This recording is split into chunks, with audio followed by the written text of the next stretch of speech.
Ghazi to Manchester United. The player has been offered. Outrage has ensued. Panic has set in.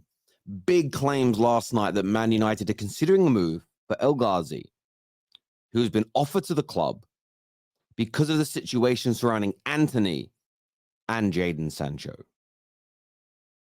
And I don't think you'll find a Man United fan who's condemned my club more than me in the past couple of weeks.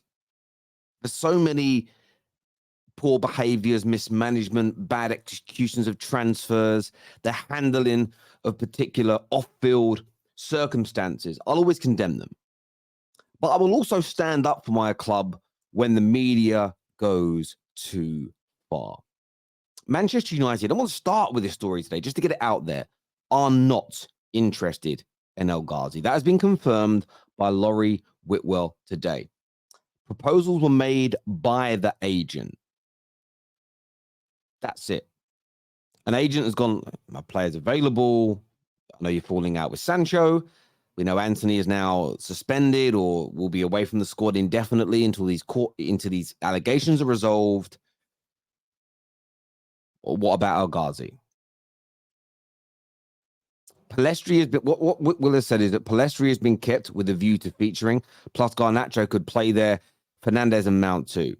And I will say this now, this is where Man United fans, I understand PTSD and frustration at the club and whatever else.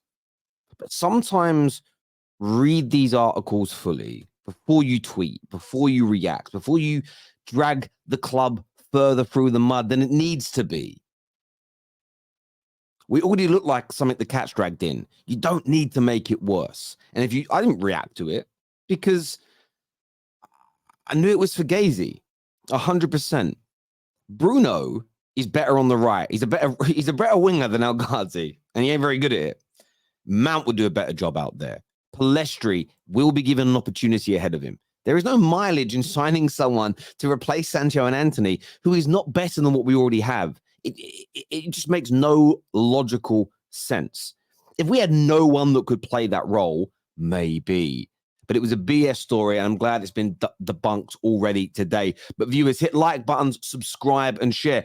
We're going to move on to some Fabrizio news later in the show as well, so stay with us for that. But I want to talk about what could be Arsenal's next big done deal. Now, this story is starting to circulate in Italy. And I know Gooners might say, well, why didn't we do this in January? Speak to your club. I don't know. But I remember very early last season talks of the Declan Rice's started to appear and that come to fruition. There is talk that in January, Arsenal Football Club could go back in for Vusković. Now, hear me out on this, because he's a player I rate. He's a player that I think is exceedingly talented. The story, and I'm going to look to this screen here because it's a little bit small to read it on that screen monitor in front of me. States here that Arsenal were looking to bring in a centre forward during the January transfer window, and they could return for Vusković. The Serbian international has been on Mikel Arteta's radar since his Fiorentina days and was linked with a move to Arsenal in the summer, although priorities of new midfield players were top of the list for the manager. Reports from Italy claim the Gunners could make an approach for the striker in January and offer a deal around 80 million euros could be done. Arsenal currently have Gabriel Jesus as the only reliable forward at the club. I know some of Arsenal fans would disagree with that, and they would state that Eddie Nketiah is key. Eddie Nketiah is good enough. I personally think Dejan Vlahovic is better. So for me, it would be an upgrade, and they've been asking for a prolific number 9. Number 9's all the rage right now. And I actually think there's a way that you could actually have Jesus and him play together at times. Gives great rotation options and far more depth and goals to this Arsenal squad. But I know there's going to be people with question marks over it. But I look at it this way again. This is purely a rival that's watching Arsenal grow. Mikel Arteta's record of signing of his established players or the substantial signings. And I've always set the limit at 20 million. But if you want to set it at 15 million plus, you can if you want. But players where he's gone 20 millions and plus, real substantial buys, not young kids, fairly cheap that he might be able to mold. All of the significant signings made by Mikel Arteta, in my personal opinion, have been either exceptionally good or very good for Arsenal. Now, of course, the jury's out on Kai Havertz, but he's 4 or 5 games in. The only other player that Arsenal fans who dislike Arteta had to throw in was Fabio Vieira. They written him off the 1 year, started this campaign impeccably well from the bench. I believe he deserves a start. The ability, Mikel Arteta's record so far of finding stars, finding gems, getting the best out of individuals has been impeccable. And I listened to something that Fabrizio put out, and it was a quote from Declan Rice, where he says that Arteta was key for me to choose Arsenal. The moment I met him, I knew he was the one I wanted to take care of the next part of my career. The way he spoke, his aura, the way he sees the game. I'm so happy with my decision. I feel at home. And I think that most players that the managers either kept at Arsenal, promoted from the academy, or purchased feel this exact same way about him. Now, this doesn't equal trophies just yet. That still has to happen.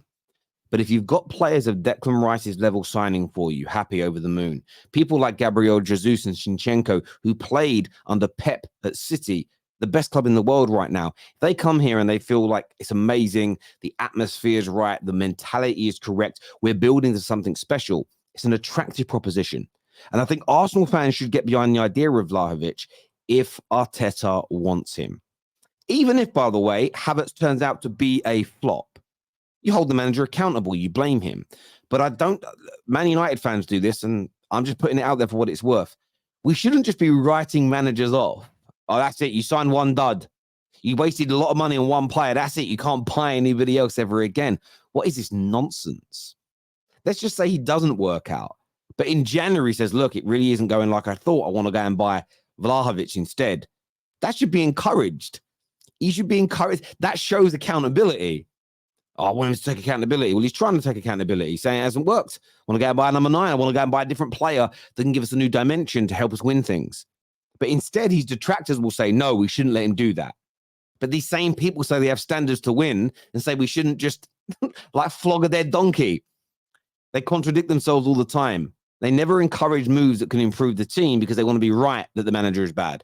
So listen, it's an interesting story. Let me know what you think and feel, Gooners, about Vlahovic potentially being on his way to Arsenal in January. Now, staying in North London, an interesting story that's come out, an exclusive that started on the 10th and transpired into yesterday. That's Tottenham are on the verge of signing Croatian centre-back talent Luka.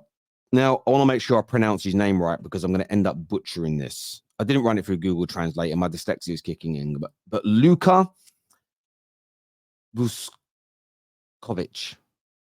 Vusković, that's how I pronounce it. I could have that wrong. It says here, after a top project for his development, he only wants Spurs despite interest from 5 other top clubs. Now, he's young. He's young, this kid. But there's a lot of excitement about him. Now, I didn't know anything about him until I saw these links. But when I say there's a lot of excitement about him, just do some reading. And I know you'll always get those people say, oh, you haven't been watching him play. How do you know how good he is? Well, if you read trusted scout reports or player breakdowns from trusted experts and analysis, that's how you judge things. I don't know how more simple to explain it. If I've never heard of somebody and I read 3 or 4 amazing scout reports, by the way, not by a Tottenham website because they're linked to him.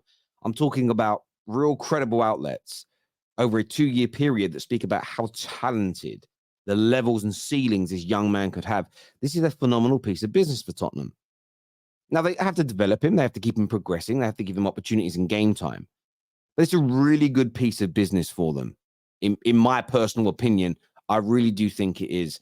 And life under Big Ange so far has been pretty damn good for Tottenham. Now, there's a long way to go. hell of a long way. They've got to get themselves through injury crisis. They've got to win trophies. They're buying these young talents. They've got to develop them and make them work. They've got to become consistent. There's loads of milestones and gateway moments still for the club, the manager, the players to achieve. But you can only really judge Big Ange on what you've seen so far. And the start, for me personally, has been nothing short of impeccable. So I think Tottenham fans would be very, very excited with that. Arsenal fans, maybe looking on and thinking, this team could be playing some good ball by the time we play them again. So it'll make for a very, very interesting North London derby. But Spurs fans, this exclusive from Fabrizio Romano. Tell us what you've learned about this player. Let me know what you think about him in the comment sections below. Please make sure like buttons are hitting. You subscribe. No straight facts today, by the way, with Lee Gunner. We've moved that. I'm not in this afternoon. It's my auntie's funeral, so I apologize for the show being postponed and moved. But this is a family matter, which I'm sure you'll all understand is very important to me and my family, and I will be out of the office during those times. Until next time, my brilliant people, take care. Goodbye. God bless, and I'll see you all again soon.